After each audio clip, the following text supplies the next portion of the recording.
తిరిగేసి పెట్టాను. ఓరయాజామో అందుకే అన్నారు చదువుకోవాలని.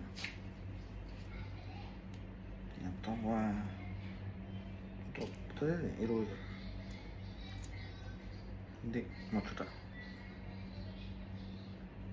తెలివి విజ్ఞాన ప్రదర్శన అంటారు ఇట్లనే. చూడు చక్కగా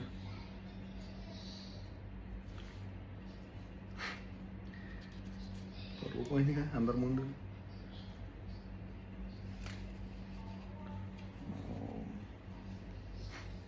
ఒక్కోకండి ప్లీజ్, ఇది ఫస్ట్ టైం కదా. ఎవడో first time I watch ultra 2 దీన్ని సెట్ చేసి మిగతా వీడియో తర్వాత పెడతాను. బాగుంది మాత్రం వాచ్, నాకైతే నచ్చింది నా చేతికి.